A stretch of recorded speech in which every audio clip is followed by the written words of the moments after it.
Hello everyone and welcome to MacroWaves, the podcast from BNP Paribas Economic Research. Today we're looking at a crucial issue for Europe, its energy dependence.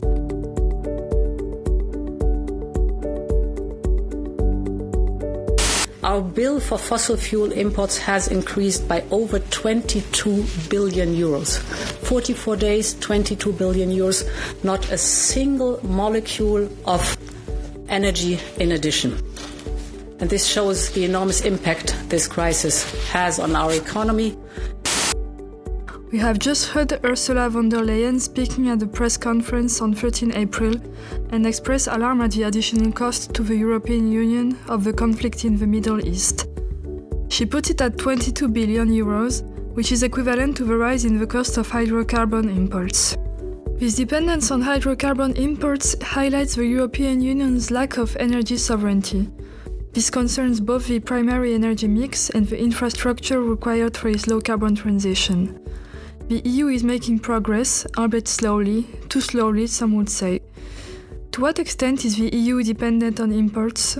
What strategies could enable it to reverse this trend or, at the very least, make headway?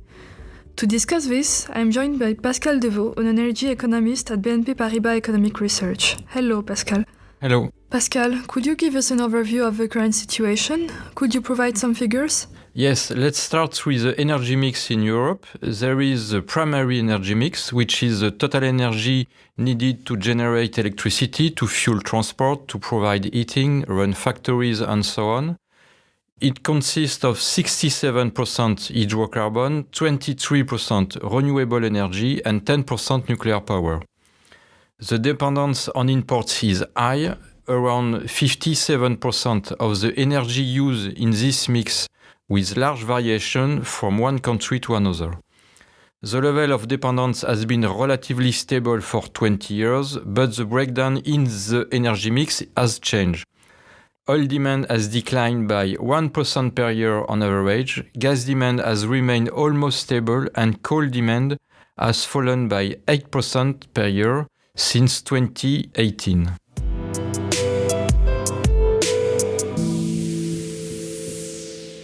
So consumption of oil, gas and coal has decreased. Despite this, Europe's dependence on imports remains consistent. How do you explain this? In fact, this is mainly due to the reduction in hydrocarbon reserves in Europe. For example, gas production has fallen by 36% since 2010, particularly in the Netherlands. Thus, the reasons are fundamentally geological. Besides hydrocarbons, what is the trend for renewables? We've seen a lot of progress in the role of renewables. Their contribution is currently at around 23% of the mix compared to 6.5% in 2000. And when nuclear energy is included as a decarbonized source of energy, it makes around 1/3 of the primary energy mix. And what about the electricity mix? In the electricity mix, it is where most progress has been made. Since 2024, the proportion of renewable energy in the electricity mix has been higher than the share of hydrocarbons at around 30%. So, how does the European Union intend to reduce this dependence on fossil fuels? The EU aims to reduce the average dependency rates to 50% by 2030, so from 57% now. This will involve reducing the proportion of fossil fuels which are imported and accelerating the growth of renewable energy.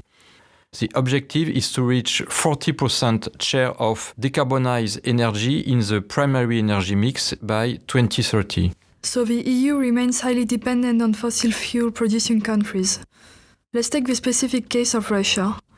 The Repower EU program, launched in 2022, aimed to end imports of Russian fuels by 2027. What is the current situation? In fact, the share of Russian gas in Europe's total gas imports has fallen from over 50% before 2022 to 13% in the first quarter of 2026. And this share is expected to continue to decline in the coming years. However, given the lack of sufficient reserves in Europe, Russian gas has not been replaced by European gas, but by US LNG. And gas imports from the US have been multiplied by 4 since 2021.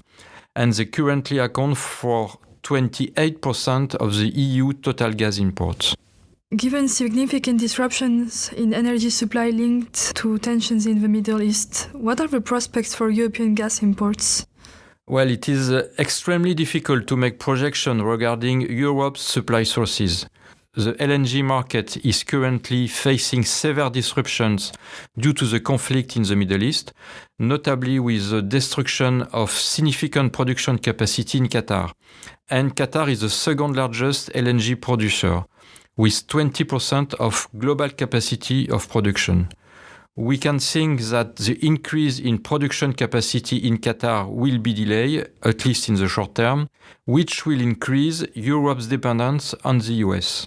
And what about refined petroleum products, such as aviation fuel and diesel? In this area of refined products, Europe is evidently in a position of dependence and weakness. Over the past 20 years, we have seen a massive shift in refining capacity from Europe to Asia and to a lesser extent to the Middle East. Since 2000, Europe's share of global refining capacity has fallen from 22% to 14%, while Asia's share has risen from 26% to 36% during the same period. And what risks does this pose? In fact, it is a risk of shortages in Europe. Because in the context of a war in the Middle East, we depend on Asian refineries, which use crude oil from the Gulf as a feedstock. And given lower oil supply, Asian producers reduce production and may decide to limit export to prioritize their domestic markets. For example, China did that a few days after the outbreak of the conflict. However, European inventories of refined products do not exceed 2 months of demand, and a prolonged blockade of the Strait of Hormuz would expose Europe to shortages.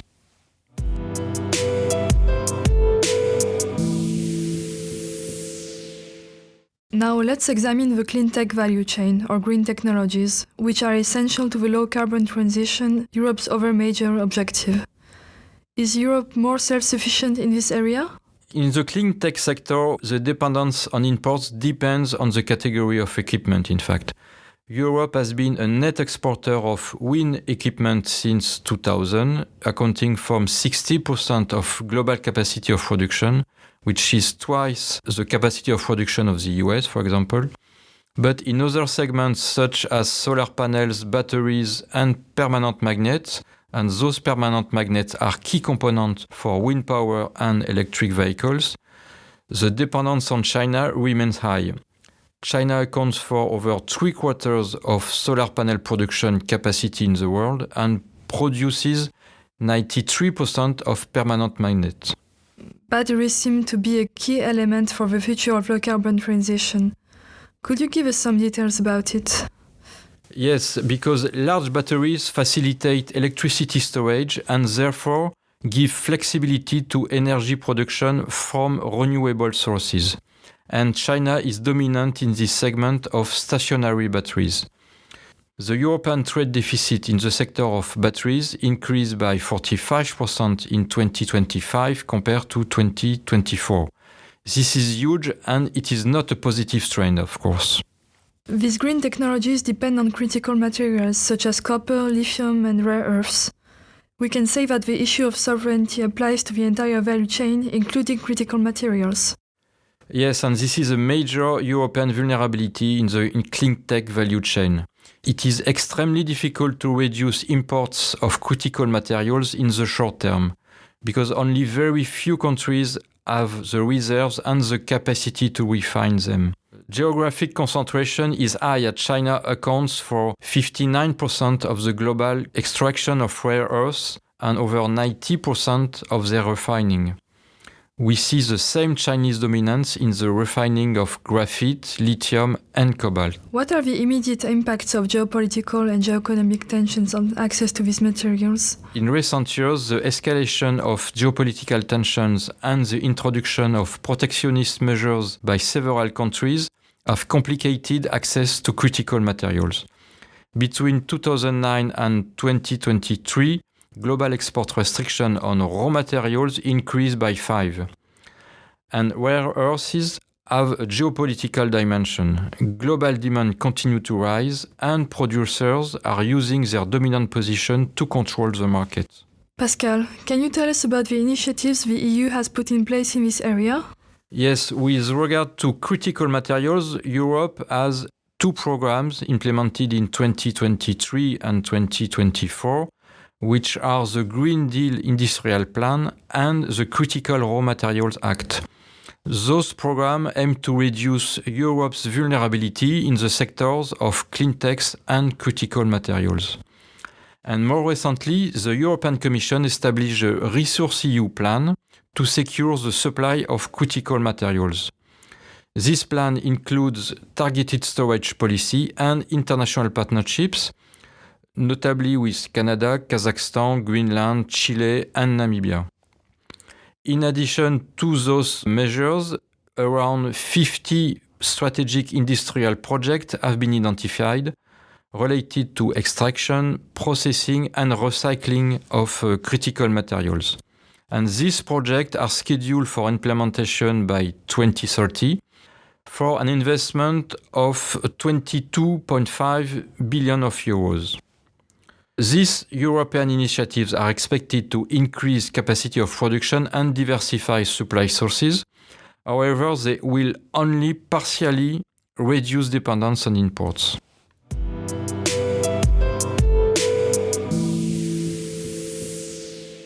In light of this brief overview of dependencies, what strategies should Europe prioritize for its energy sovereignty? In fact, I see 3 priorities. The top priority is to reduce our dependence on hydrocarbons. We must decarbonize our energy mix and accelerate electrification of demand. But government policies sometimes lack consistency. France has recently announced measures, but they are of limited scope. The European Commission is also continuing to take action in this area. The second priority is the diversification of supply. For hydrocarbons, we will remain, of course, heavily dependent on energy imports. But the diversification of gas and of critical materials will help reduce Europe's vulnerability in the medium terms. And the third priority is to progress in the value chain of critical materials and clean tech. The program ResourceEU is an important step in that direction. From a technology point of view, the battery sector is a top priority. It plays a vital role in the decarbonation of electricity mix and in the progress of electrification. In short, it means less dependence on hydrocarbons, more investment in renewables, and a more resilient supply chain for critical materials. Exactly. We'll have the opportunity to delve deeper into this topic. Thank you, Pascal. To find out more about these issues related to energy dependence and sovereignty, please visit the BNP Paribas Economic Research website. There you'll find Pascal Devaux' latest publications. The links are provided in the description. Thank you for listening. We'll see you very soon for the next issue of MacroWaves.